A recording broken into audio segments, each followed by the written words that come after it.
вече бега. Да заранта турците тук да го тера, нема.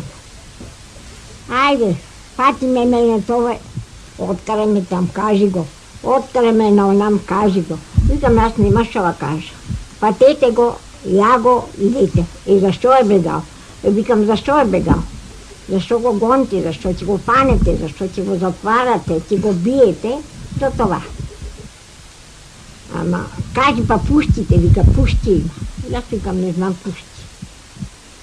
Не го знам него. Бегале, аз не знам вече него. Ще го кажеш, не мога да го кажа. Таман до вечера, прекъде се мен искам до вечера падвам. Па турците. Кажувай го. Викам, не мога да го кажа. Никъде. Ти го знаеш. Викам, ти го знаеш, не мога, найдете го. Ама защо е бегал? Пак ме пита, викам, защо е бегал? За това. Бегал я. После от неколко, айде па мене.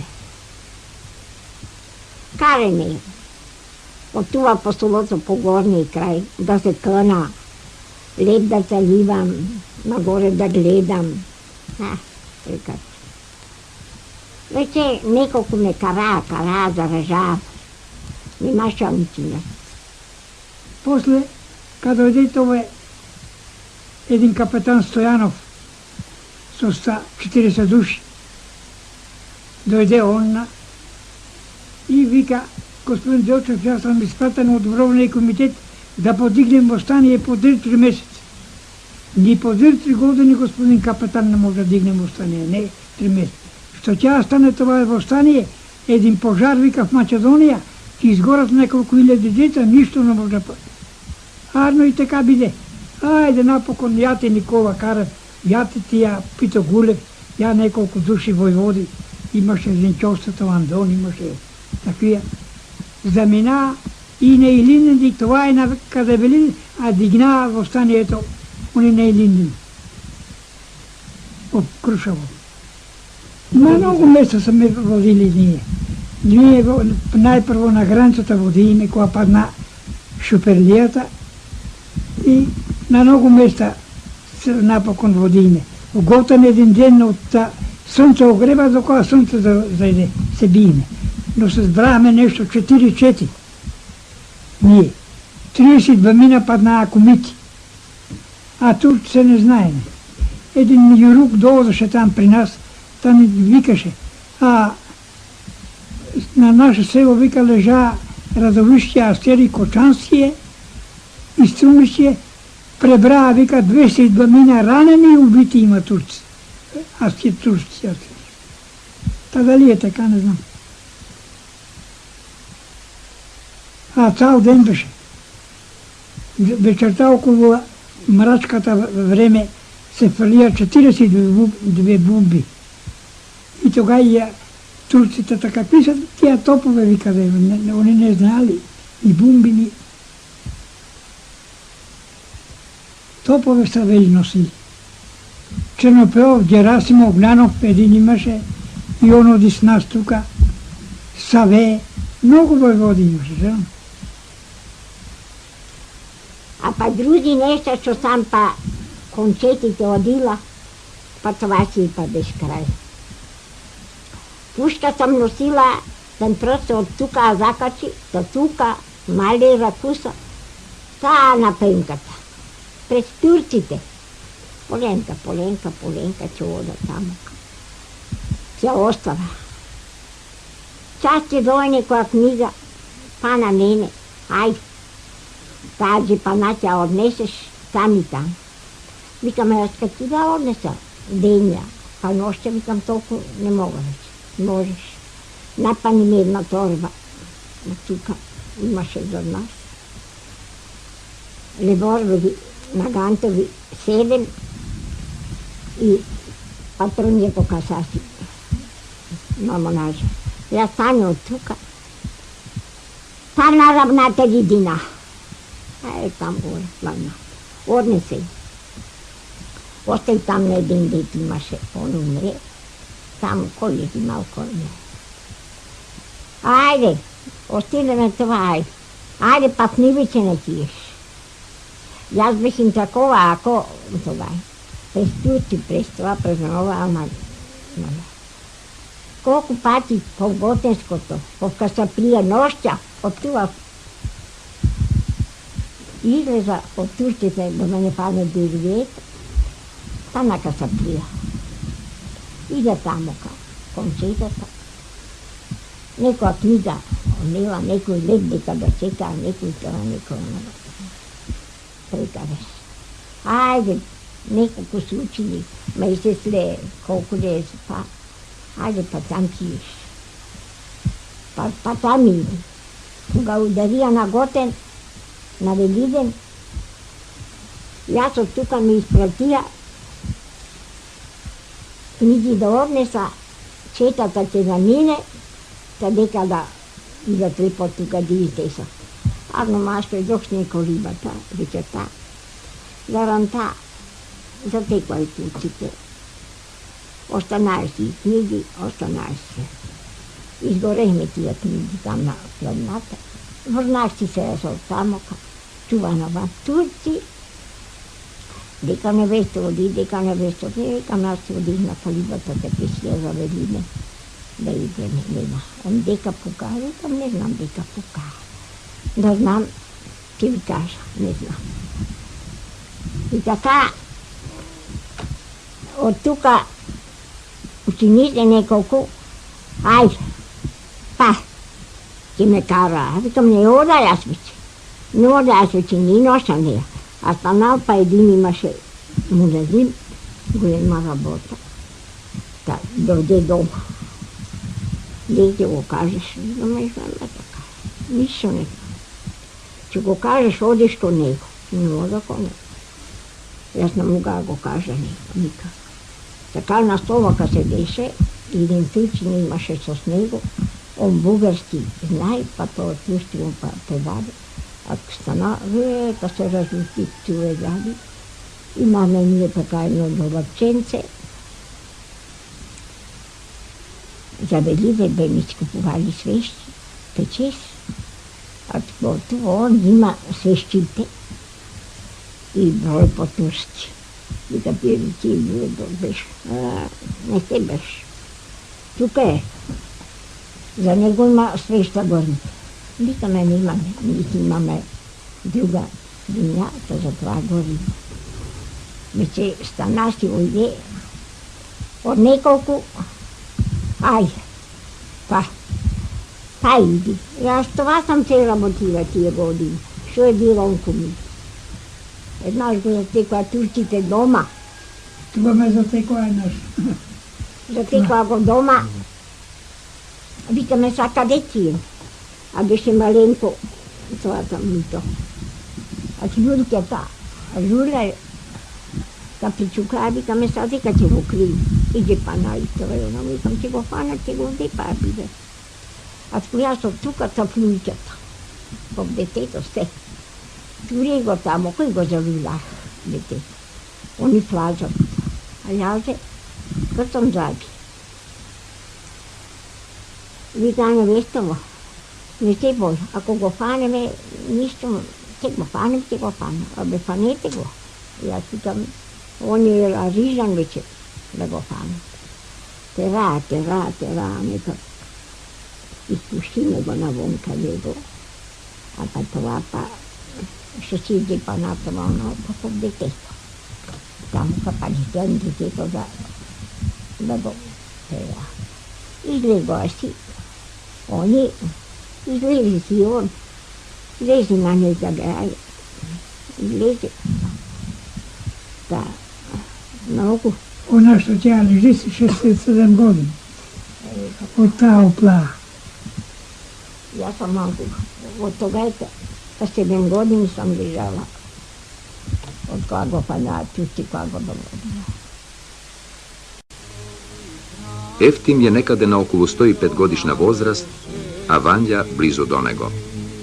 Po jedno celo stoletje ostavile dvajcata za sebe, a najgolemio delo toa stoletje go pominale zajedno, eden do drug, vo dobroto i vo zloto, vo denonoćijata na jedna makotrpna selska egzistencija, onaka kako što samo našite stari znaja da bidat brzani pomeđu sebe, и да поминат ни сите перипетии што таквиот долг заеднички живот ги носи со себе.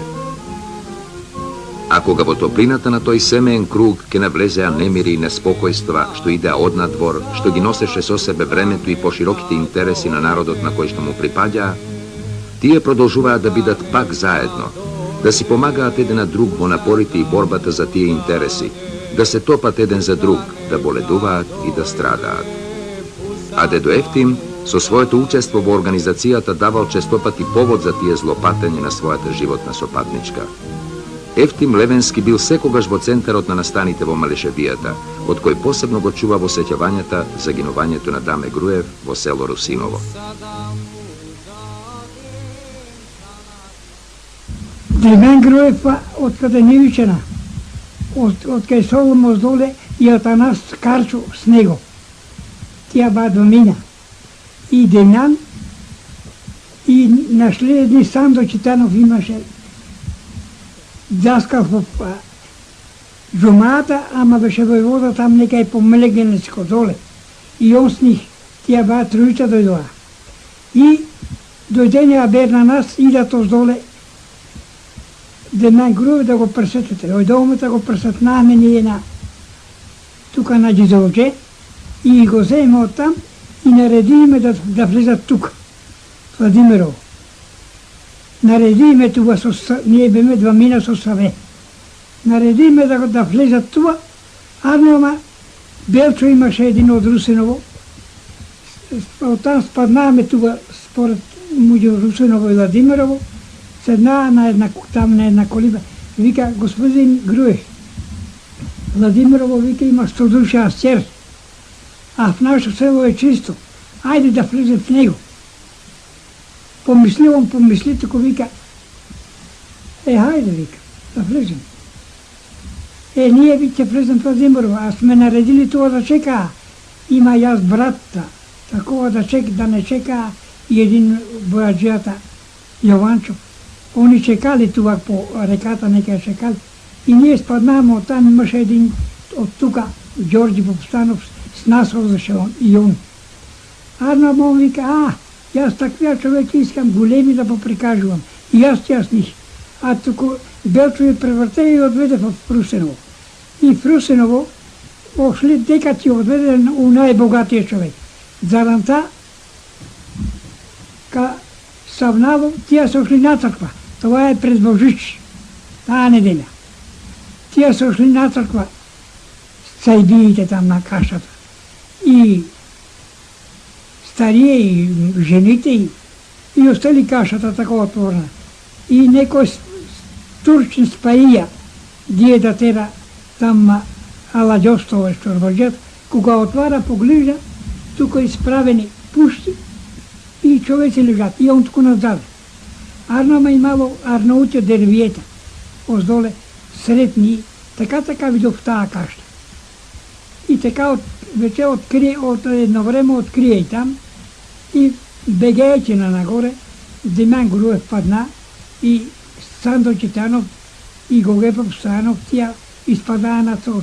А тия двамината одбегаа Атанаси и Груев тана на Петлец. Таму и стигнаа серија, беше снег врнеше. По снего стигнаа и там. Арнома они фрлали, паднали в едно место, вода толоко и такова, дебоко, не може да и фрлали, а тако заврти Груев на Атанасца, вече тргна и тури на него туа пушката, пукне и книги што имало тако изгорели, оти книги многу у них, оздоле са идели. И там паднаа они.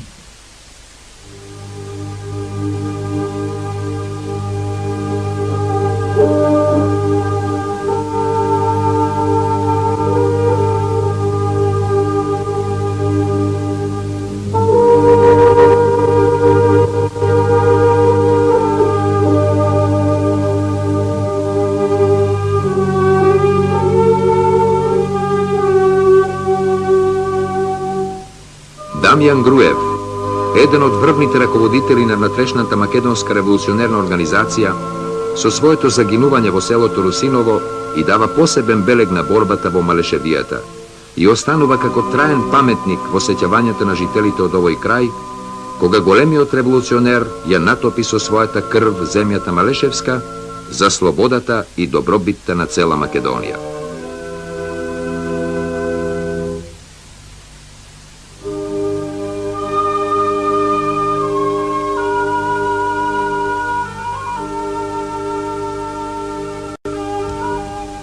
Турти некој од Робово може бил, кажува ама загинали му конјето, оштел на Пешчево, на Учубато, рекол така, два коне има, не има ни.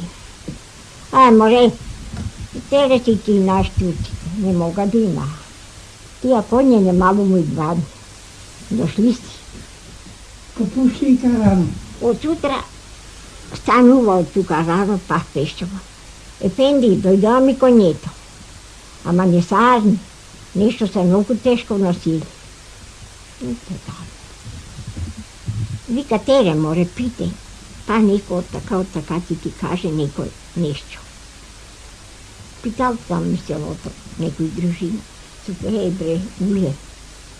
Конјето кразат, пушти до носот. Од кај Бугарија, вика, пушти до носот, така кразат конјето. Ајде. Он стане од тука, па на Пешчево. Вика, Ефенди, јас научих нешто. И што си научил? Вика, пушти до носот. Од Бугарија, вика, коње кразата до носот пушти туа. Да некаде искладираа, вика. Вика, па така, кој ти кажа? Па да го питаш. И ти ми кажеш. Ошел попитал го па тоа. Ошел па на Пешчево. И да збираа човеците од селото. Пушти да тераа турците. Што тя да зберат 100 души. Аптово. Се за пушти. Тепе денеска, тепе утре. И така си. Баш пред Божич. Снег. А тука тамока збираа вече там по тоа. Беше Чучков даскал там, во Пешчево. Рекол ќе да отпади неро турците, пуштија тераа. И наредија покаштите, баници, кокошки, погачи, масло, се да тера. Река наредија сека, местиме сека, чин ќе дот. По едно време ја Аптовето, од Пешчево. А туку така сиромаси, избрели, сурени. Ја Ефрем на коне го качили врез пушките, заполјало сонце јасно, сонце светно. Диде капата. А они турците, така туи, остара Аптовето по школите. Он беше главен учител Чучков, Пешчево. Имаме тука и големи. Бега нашинци, кои ба поголеми од ти панат, ти бијат, ти те па бега. Имаме Даскал Ташко го викаа тука. И него имаше други чорбаджи тука поани, бегааш од тога. Дојдоа турците, разбртеа за пред ношта. Кој панат, кара и бијат за пушти. Адарон та па така. Докараа и тие Ташкоте, така го врзали ръцете. И вика, има една баба имаше. Вика, бабо, тие гласо да ми чуеш, оди кажуве тия стопанки. Ти измрме. Ги кажеш од градишчето. Не твират нека си варат очите, нас да не пушчат. Беше онака жала жената на никој. Вика да пуштите населението, пуштите, ќе ви кажеме дека са. Го отпуштије. Па кои имаа дома, а жените тука на рамото. На рамото. Однесо там на школите. Запалија турците една зграда там кон црквата, а тако сиромаши апсолутно испуштаени. Вровисите искаа да дое Бугарија тука. А па централистите го наеме па самостојателна Македонија да биде. Никој да не се не брка. Ниту србин, ниту бугарин, ниту грк. И грчиците да одија тука, удараваме се и с них на некој пат. И грчи, и српски. И тога да излажеа, Герасим имаше един дојде тука, да оди неколку години он на војвода, ама Чернопеов па замина па окржен војвода на неколку околии. Он беше поголем. Чернопеов. А на мене направија тија врвистите, башта ми заклаа, стока имаме, дигнаа, разсипаа се. Оти сам јас остава такова со сделче. И така се останавиш.